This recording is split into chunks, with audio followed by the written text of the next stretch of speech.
Very good evening to all our viewers. Welcome to this week's edition of The Agenda.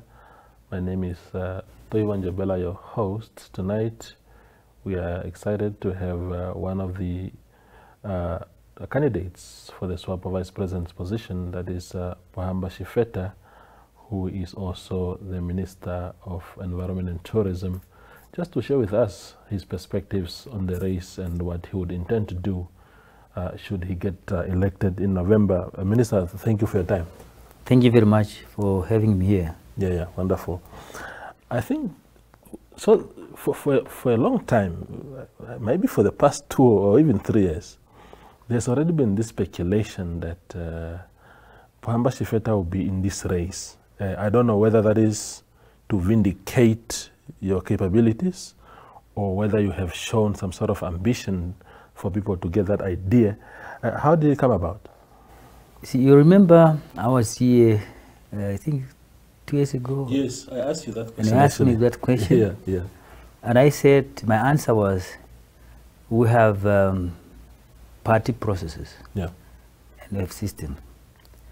And I said, structures will decide. Party itself will decide. Yeah. You have structures, they will decide whom they want to nominate, to contest in this position. Yeah. I have said so. And I said that's why I could not reveal that I'm for that or not, because I'm not the one to come forth and say, please nominate me for position of vice presidency. Yeah. Although some people approached me, even prior to that, maybe 3 years ago already, telling me about it, for me to prepare for that. Yeah. And I was trying to apply my mind. I applied my mind eventually, and finally made my decision. And I decided to, consent to their demands. So the fact that you have those comrades coming to you and saying for the longest of time that should the opportunity avail itself that you must stand or accept their nominations, is that a sign of their perhaps trust in your leadership? Where do you think that is coming from? As I said, so many comrades came approach me. Yeah. And before I conceded to their demand, I had to first consult and then apply my mind, and then I concluded that yes, I think this trust on me, people have shown confidence in me, and throughout the structures, I grew up organically, from the party structure, lower structures, up to the top where I am now, as a member of the political bureau of the Central Committee of Swapo Party. And I have led some institutions, and I have proven that my ability to make changes in any positions that I occupied up to now. Yeah. So then the question would then be to say, why are you running for VP? Why did you accept to be in this race? I have decided to be competing in this, to be a contestant for this position. One, because the comrades who trusted me and they have nominated me, I don't want to disappoint them. Yeah. One, I have a layout ideas and strategies how to improve some of the things that and assist the party president. The Swapo party president is not only the party president, it's also the president and president is a head of government and the head of state. These two are very, very crucial positions, packed with a lot of duties and functions and responsibilities.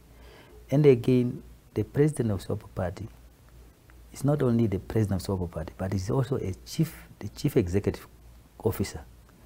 These are two functions that people probably do not realize in the party, that these are two functions. Just as two functions, distinct functions, just like the head of, is a head of state and head of government. These are two different functions.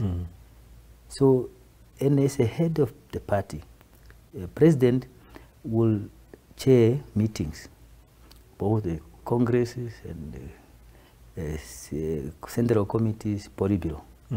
But as a chief executive officer, and this is the thing that I want us to understand, to make people understand our instruments, legal instruments and processes. As a chief executive officer, he's supposed, of course, to be now looking at how to implement some of the things, policies, make sure they enforce rules. But there's no time. So the Secretary General is an employee, so to say. He's a politician on one side, but he's a chief administrator of the party. So somebody has to be close to check and also to advise the president, because the vice president is the principal assistant of the president.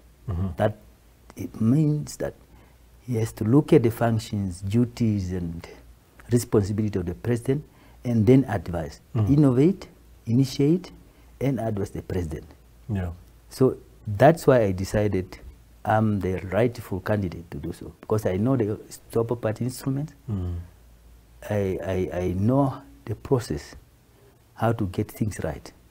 And that's where we have to start. I've seen that, you know, sometimes we probably think as a vice president, you are just there ceremonially. In fact, you're supposed to be functioning, to be the principal assistant of the president.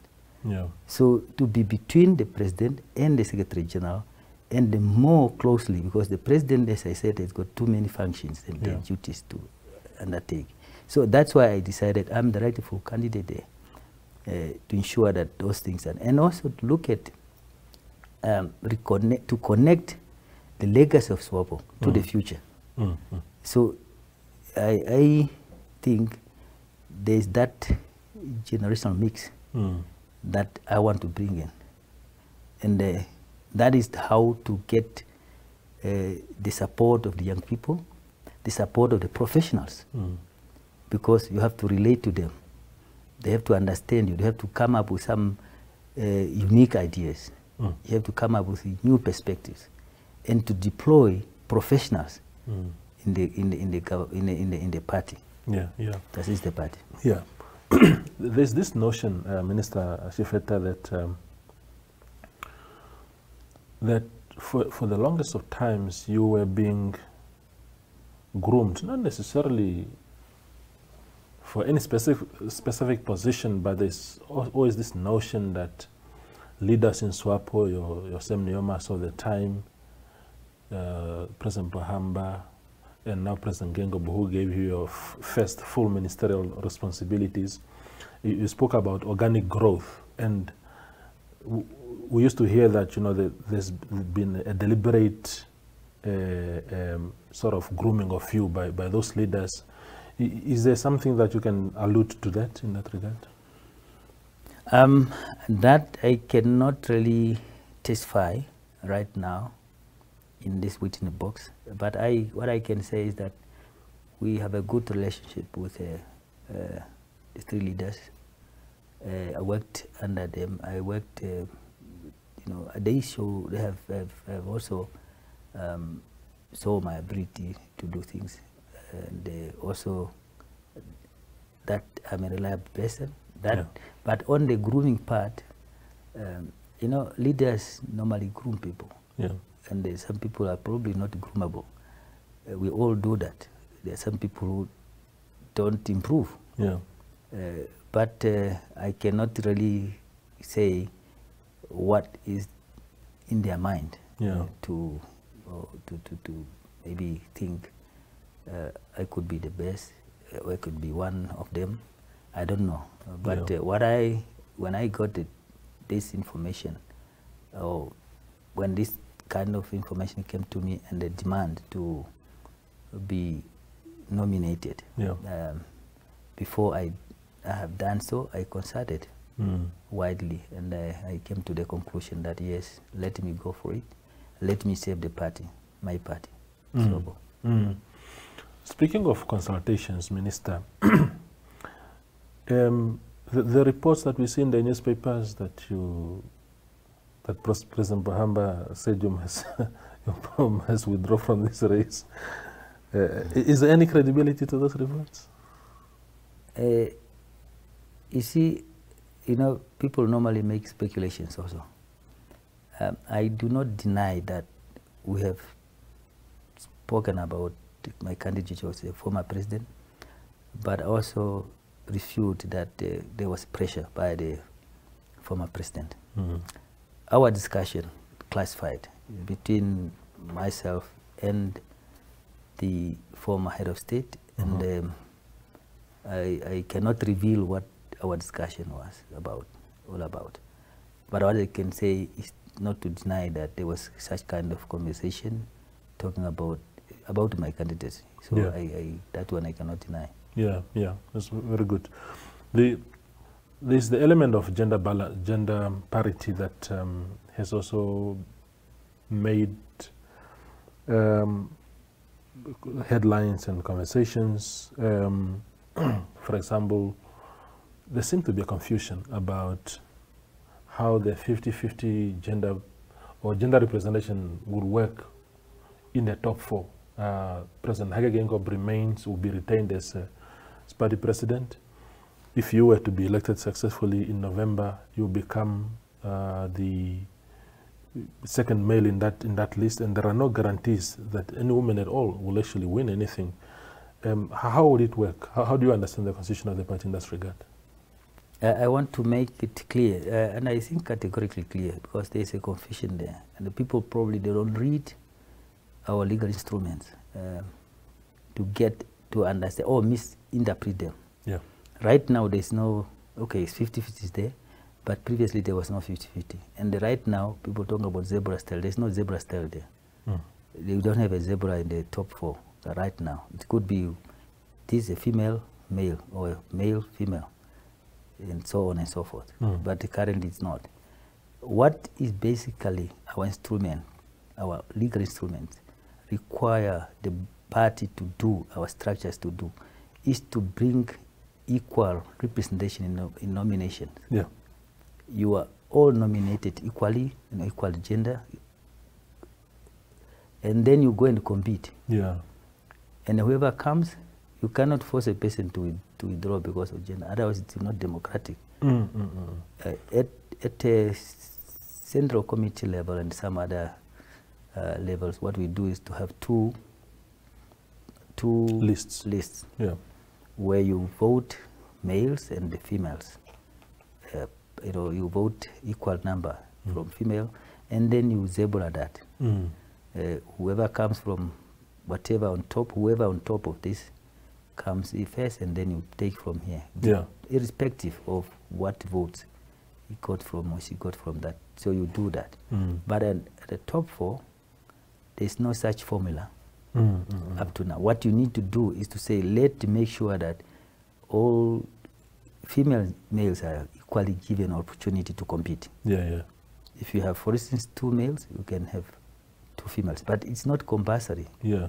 It's not kind of something that you have to force on people to say you must. If you have 2 or you have 1, you must also bring. If there is no availability, somebody who's available to contest, you can't force people to contest. Basically, you can have 1 person contesting for a position, then that person is voted by acclamation. You can have 2 males or females and the 1 male or something like that, like what is now happening. Yeah. So, but all 2 must be given equal opportunities to compete.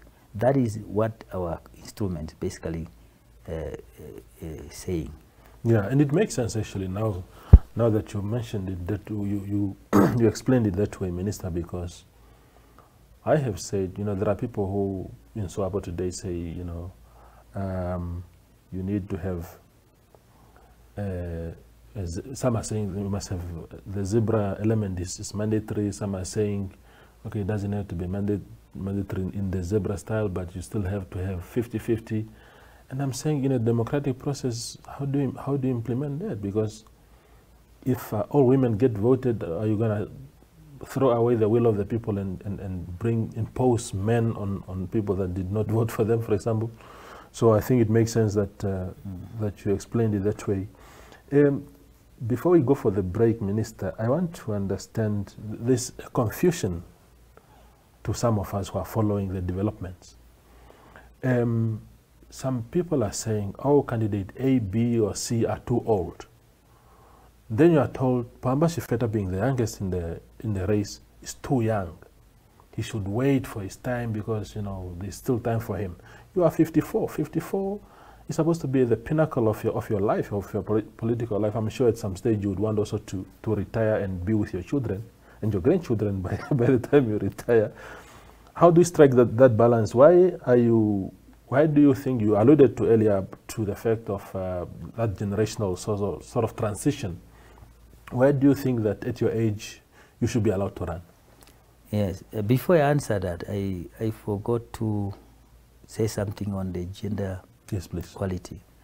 You see, there are some positions that in institutions like Swapo, big institutions like that, you don't need to wheelbarrow people, because you in fact disregard and sacrifice competency and the capacity, because you are required. If it's mandatory, that means that, because even if there's nobody in that position, you have to wheelbarrow somebody. First, you destroy democracy, the democratic process in the party or institution. Secondly, you sacrifice competency and the capacity, because it must be based on merit. Meritocracy is what need to be applied in crucial positions like that. Now, coming to your other question, yes, I am not too young. I'm relatively maybe young. Sometimes when you hear people, I always say, this youth, still, because people have been, those who are older than us, because they used to call us youth when we were 18 up to today, they regard us as still maybe, you know, it's like when you have your children, even if he's got his own house and he's 50, you still say he's a child. It's exactly the same. I'm at, as you said, I'm at the pinnacle of my career in politics, in a profession. Now, this is the time I can now unleash my potential. I have gathered experience throughout the structure of the party and in the government, an institution that I have worked for before even I come to the central government. And already that gives me confidence. And that's why I conceded to the demands of people to say, I have the ability, why not? To bring change there in the party, to bring vitality, have that energy. Why not? To assist the party. Because we want to make sure the party legacy remains. And the party remains, cannot be destroyed by other opportunistic opposition, but the political parties. Do you understand the obligation on you, Minister, that if you were to ascend to the position of Vice President, you will become sort of the first non-liberation person, in the true sense of the liberation struggle, non-exiled person, I suppose, to occupy this position, and that you have a very, very serious responsibility then to see to it, because, you know, there's always been this notion that, it's only people who are in exile, the party veterans, that sort of understand the party and must be responsible for these responsibilities. So you carry that responsibility to show that your generation is equally or probably even better prepared to lead the party. First and foremost, I am a veteran. Okay, I didn't know. I have a veteran status bestowed upon me. As by the law, I acquired that. And I have been, during the liberation struggle, partaking in the liberation struggle politically, not militarily, not diplomatically, but politically, because Swapo fought three fronts: a military front, political front, and diplomatic front. Now, none of this is superior to the rest. That means all are equal. I have not been in exile, I have been inside. That's why our political fight was inside here. Now, the issue of inside and the exiles, nowadays people trying to differentiate. It's not really something that is difficult to handle. Yeah. The way I look at it, you have those who are in exile, the former combatants complaining about this and that and that. How do we settle that question so that people don't look at others as they have been fighting, they were not receiving salaries, others were receiving salaries. And then you have also those who were inside thinking that we have been discriminated. We are not even receiving equal amount of money. Others are getting, some of these sentiments have been shared on the platforms, social public platforms. Now, it's not difficult to handle this. It's a way how you can handle it so that you then bring peace. You bring appeasement to both sides. And that is something that I have an idea about. Wonderful. We go for a quick break and return for second half.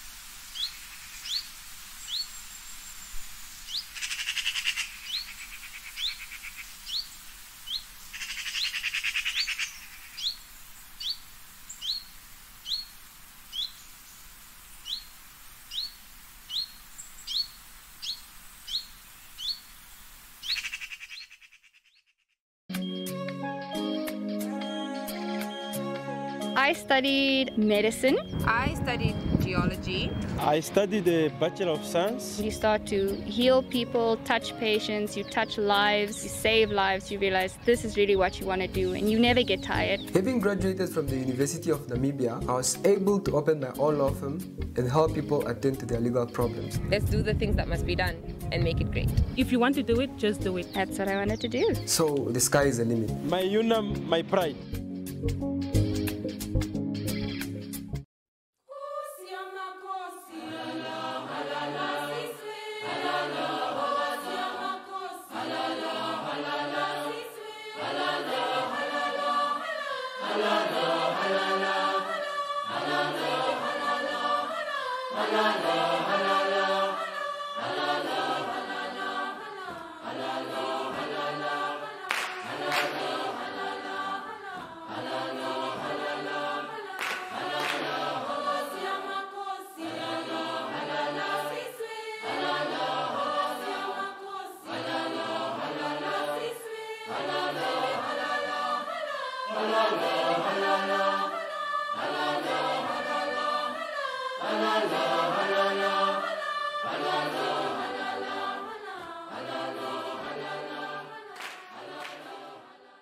We continue the conversation with Minister Pohamba Shifeta. The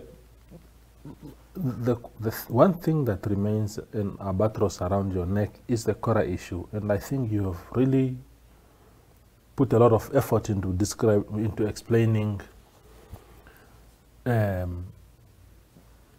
what you did and what you didn't do in this case. And your opponents, at least their supporters, we have seen them trying to use Kora as the reason why you should not be voted as Swapo vice president. What can you tell us about, really, maybe to unpick for us what transpired there and your role, if any? First and foremost, I have explained that several times. Yes. And apart from that, the court, the judgment vindicated me. And those who wanted to get evidence, even before the court, they have done so. And they, just to back my stance, that I was not really implicated in that. I have warned even those who were drafting the agreement, the contract between NTB and the Cora Award. And those records are there. Even my email, they are there. And I was completely excluded. So I did not get information as to I was not getting information to what was going on, and that put me in the darkness. Yeah. Eventually things went wrong, and the Attorney General did not want to even litigate to get the money. So I decided to instruct NTB so that we can establish the truth, what exactly transpired, what went wrong. So that's what I have done, and NTB went to court, and they end that judgment in their favor. And the court vindicated me.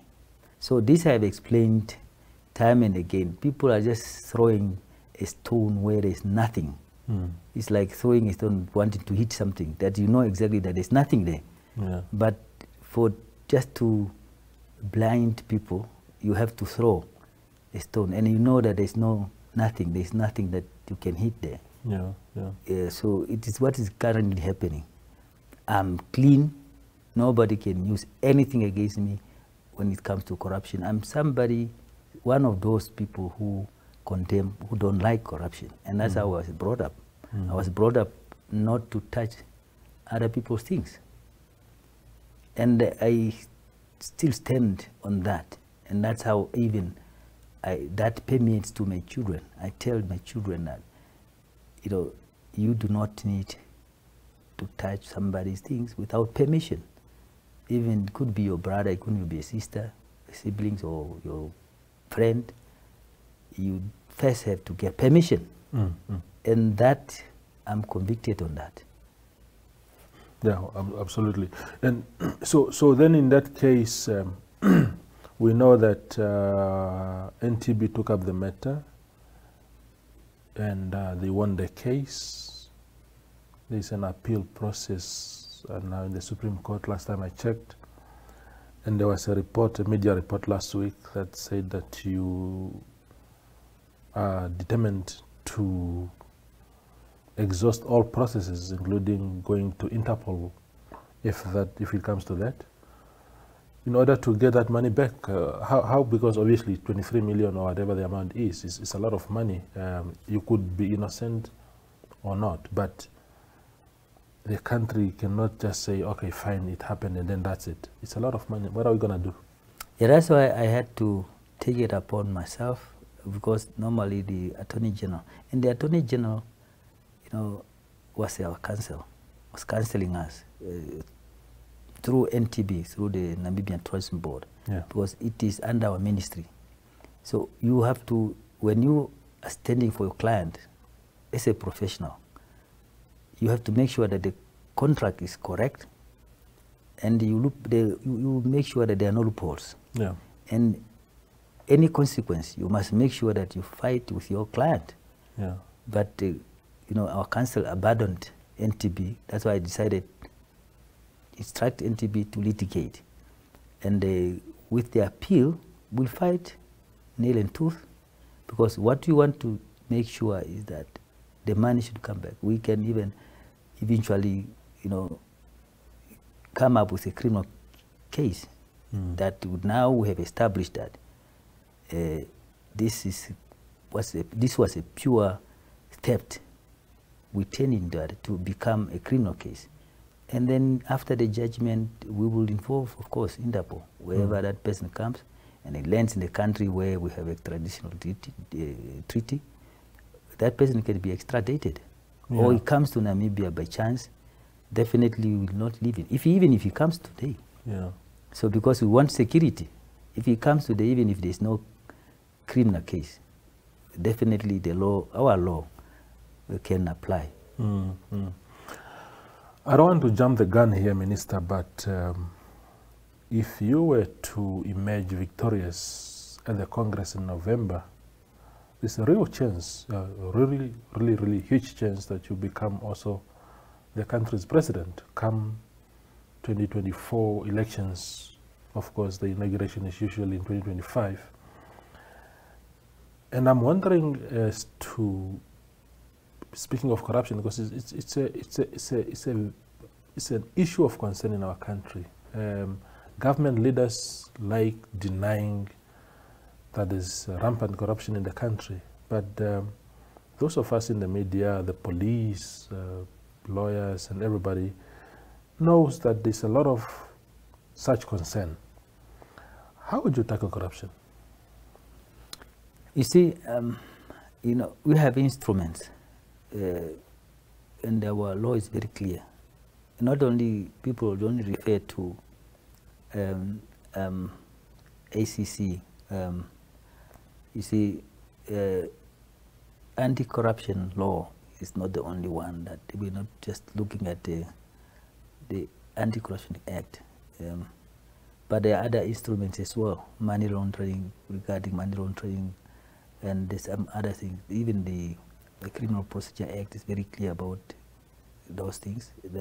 Of course, the commission of crime, which is near to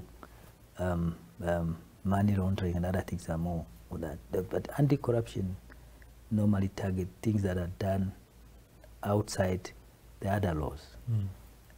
We have all the instruments in place, and I can tell you that the Namibian case, it's only that the perception is there that the current government is not doing anything on corruption.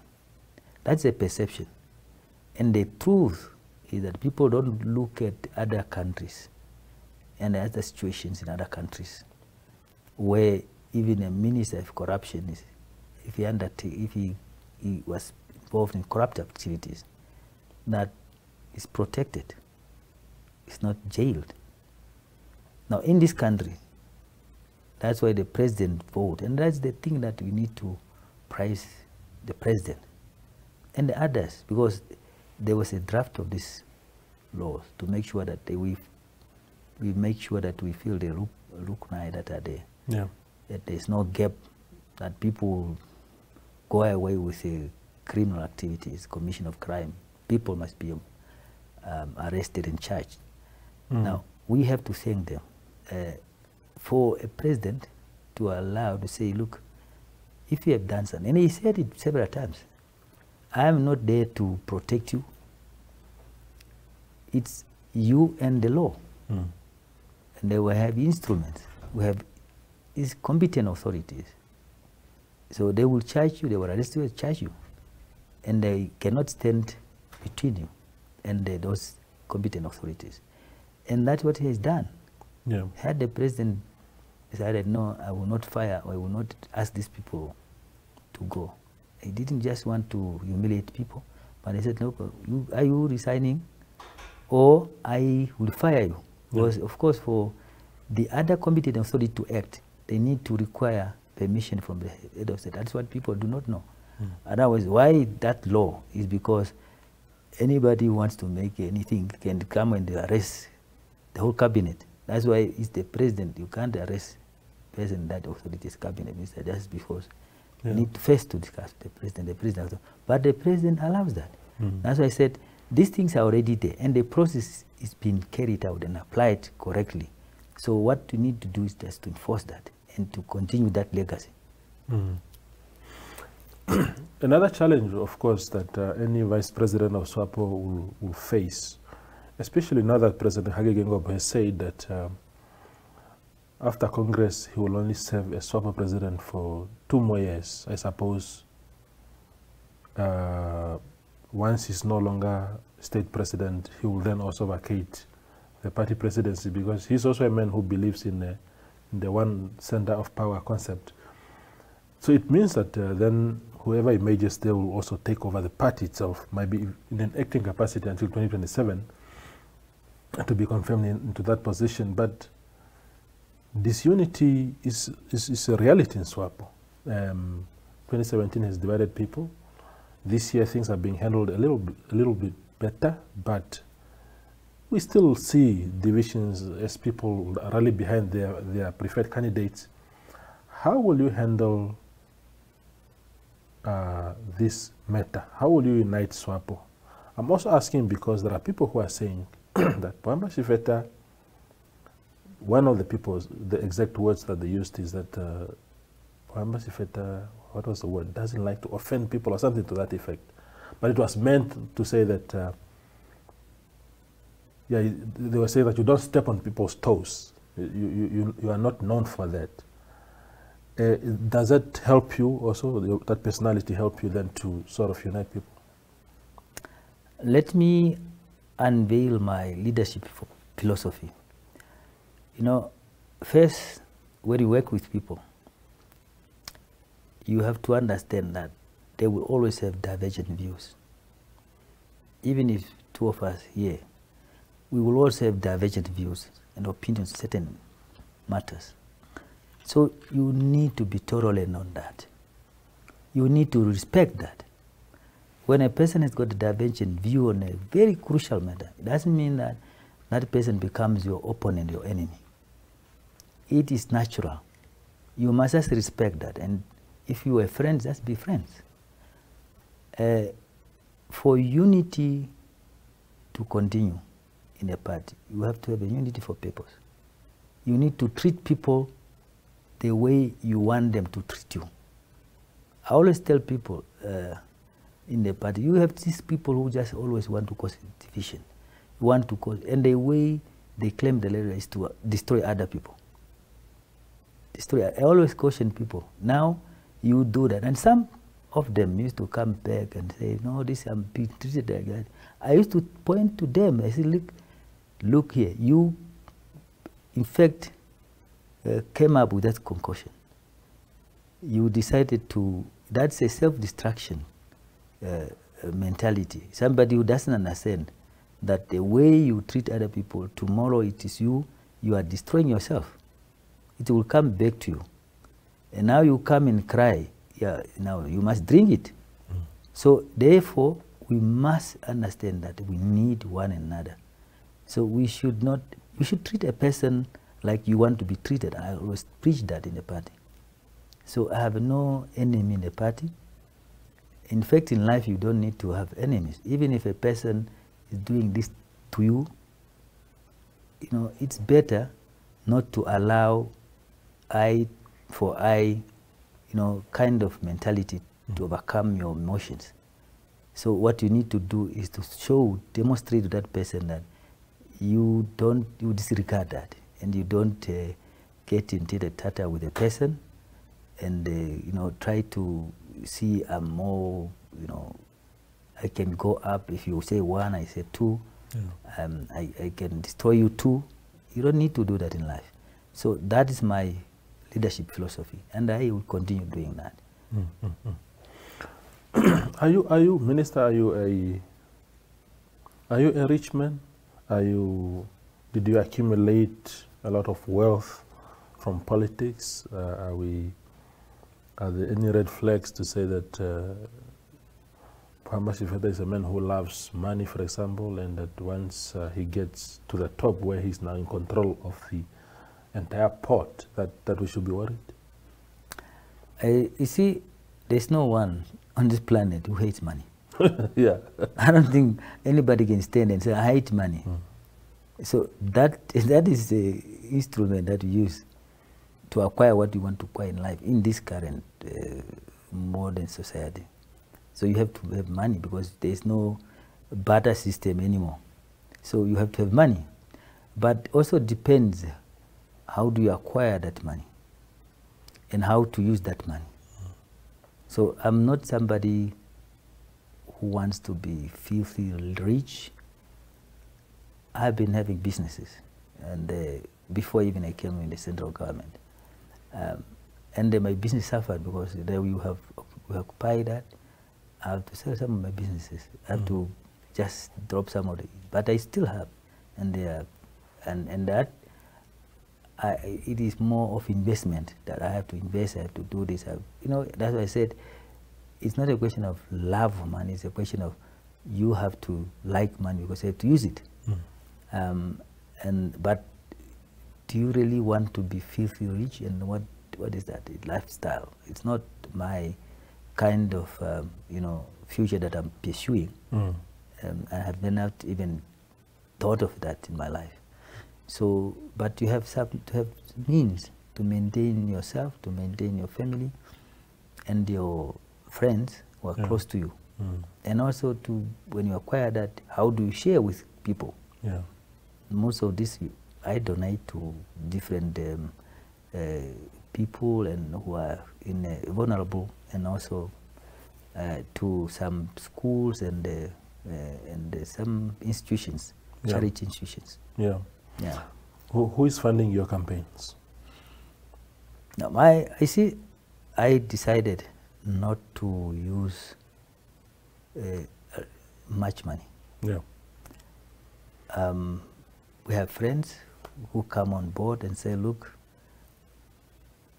there's a vehicle here, you can use it, deploy people to do here, and so on. That comes in.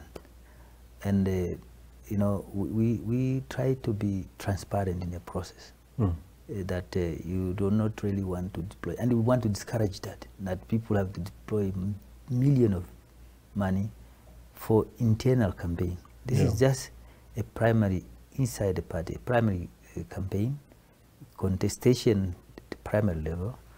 We will still have a very national election, the presidential elections, that will be crucial in the regional local authority elections for the party to win votes. Now, that is what we are aiming at.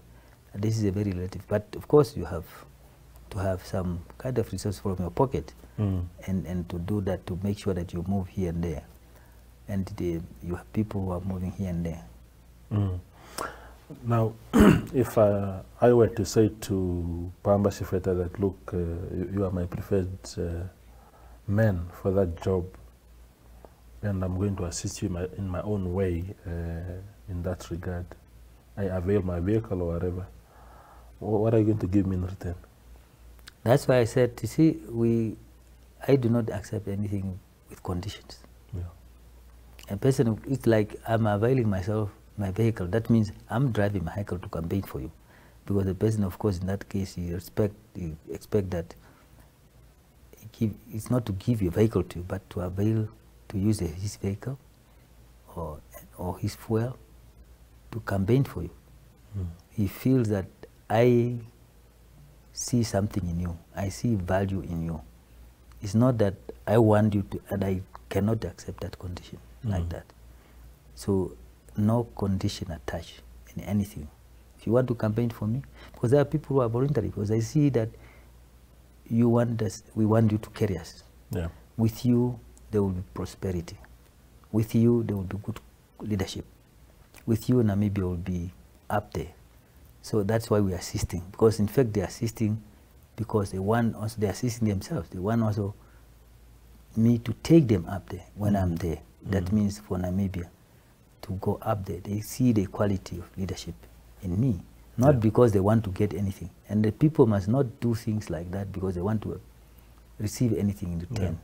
There is no quid pro quo situation in my campaign at all, and I will not tolerate that. Wonderful. We go for the last break and return for the last part of the show.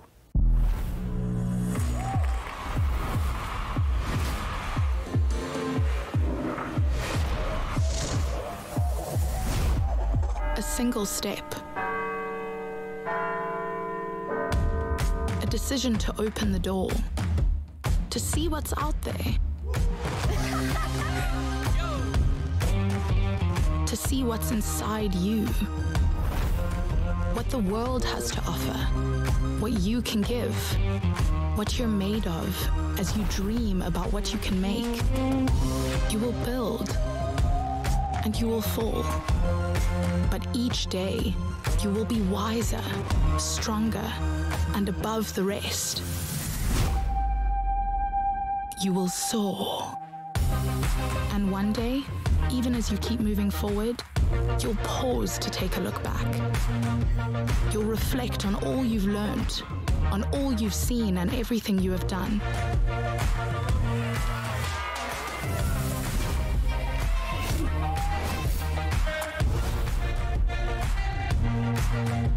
And you'll be grateful you took that first single step on a journey of discovery at the Northwest University.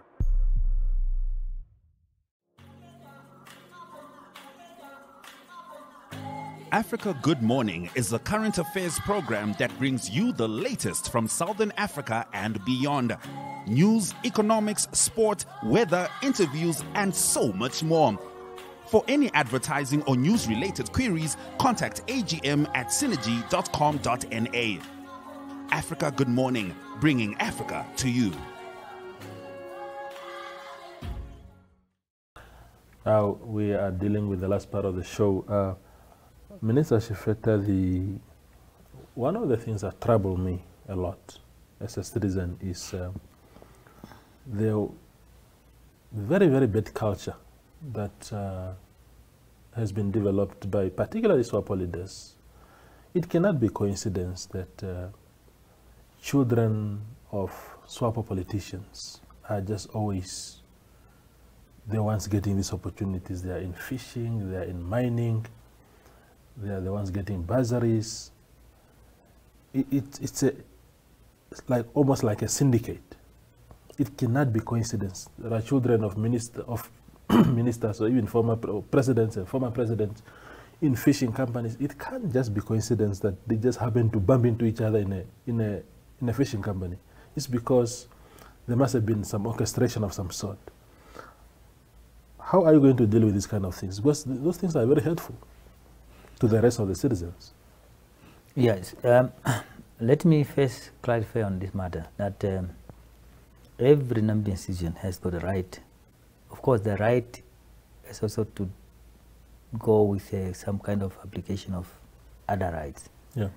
Doesn't mean that if you have the right, it means that you must acquire, you must have that. Now, just to say you can apply for a fishing quota, whether you are a child of a minister or a president or wherever, you can apply for whatever prospect license that you want to apply. Yeah. You can get that opportunity, but it doesn't mean that you have the right to acquire it. Yeah. It's an opportunity that you can't prevent anybody because that person is a child of the president or anyone. Mm-hmm. Unless the law stipulates that this person cannot do. Yeah. But in our law, there's no kind of rationale that we can now say because of that there's a vacuum, there's a confusion. No. Then one other thing is that it's a way of how do you make sure that other people who might not have influence, they're also catered for. Yeah. They will be able to compete fairly. When I put my application there, as a person from somewhere in far deep in the rural areas, nobody knows me. Will my application be treated equally like a child of Pohamba Shifeta? Mm. That's the question that we have to deal with. Yeah. Because a child of Pohamba Shifeta will now, because of the name, people look at this as the system has to work. And so that's why you have, for instance, on the issue of people when the kids are applying for loans, grant or loans to study, there is now already a law that a person who has income of, or a combination of parents with income of this amount, the child cannot be given this. Yeah. So that you allow other children whose parents have no income to compete, because you can pay for your children. I pay for my children from scratch to up to the institution of higher learning. They are not. They are not paid by the government at all. Mm-hmm. And I have paid them for them to the level where they did their masters. They are doing. Some of them are now going for. I have a child going for a PhD. Mm-hmm. So I pay for them because they don't. Or when they acquire that maybe through their institution where they are working. That they want to at least send that to study further, to come back and deploy back in the institution. That's a different matter. And all my children, I pay for them, went to university. I paid for them, went to service. So what we need to do really is to say, let us look down, especially if we want to have rural development. Yeah. And also encourage our young people to go back to professionals. Nowadays we have young people who, because maybe they don't feel pressure, they graduated, professionals. You have some people who are professionals, they don't want to go and operate in the rural areas. You send a doctor, a medical doctor, a Namibian, they would like to work here rather than you send them to a poor or further in the rural areas where you acquire the services. That's why today you still have some people who graduated and admitted that they done their internship, but because they don't want to be posted somewhere, you have still expatriate. And the Namibians complain because, now why do we have expatriate? It's because no one wants to go there, only those expatriates, because they feel that they can work anywhere, because where they came from, it's very serious. If they go back, they will not enjoy the privilege they are enjoying here. But Namibians, they don't want to go there. So you have to come up with a system where you deploy people. So you get internship. When you go through internship, after internship, you have already signed the agreement that you are going to be posted here. That is all. So now people are free to choose, or even to be idle there and they claim, I'm not deployed. Because some of them are refusing to go somewhere. So let us Namibians, as professionals, really, I urge, let us go down there in the rural areas. Who will develop our areas, the rural areas? It us Namibians. But a government has to create conducive environment for you to deploy a professional to Okangwati. You must have services there, roads. You must have telecommunication. You must have all the services. If you don't have those services, definitely no one wants to go there. Because some of them are studying, and there's no network. I mean, how do we expect to deploy people who are professionals there? How do they do the research? So those are things that we need to look at if you want to develop this country. There are resources. We can just do that, because the aim is to say, let us develop those areas. Once you develop those areas, everything flows smoothly. Absolutely. The last question then, briefly, Minister, is how do you fence yourself against Netumbo Nandi-Ndaitwah and Sarah Kuganyola Amadhila at the Congress of Swapo in November? We are colleagues, both in the party and the government. We laugh and joke when we meet, even when we meet at platforms like where we are going in Rongo. We have no problem, because what we want to create an atmosphere that competition is just competition. We are just contestants, and we have to accept one another. And you create that atmosphere of friendship, still no enmity. You don't want to create a tension between people. We need also to regulate the way we act. That sometimes we act brutally against others, and the others start to reciprocate or retaliate in the military term, and reciprocate in a diplomatic term. In a biblical proverb, we say, parable, we say, eye for eye. So we don't want that situation. We are in one party. We want, after this competition, we are friends, we are colleagues, we still work for the party. Whoever emerge works with others. That's what we want. And that will create harmony amongst because our members, we have supporters all from all the three angles. So these supporters can only be put together by three of us. If three of us are together, the supporters will be together as well. Then there will be no disunity in the party, there will be no division in the party. This Congress will not leave us divided if we take that kind of advice. Can you beat them in the election? Can you win against them? You see, I compete, I'm ready. And I know that I will win. I'm not going to beat them, beat anyone. I'm just going to win. That for sure. Minister, thank you very much for your time. Thank you very much. That was the agenda for this week. Thank you for watching, and have a lovely evening ahead.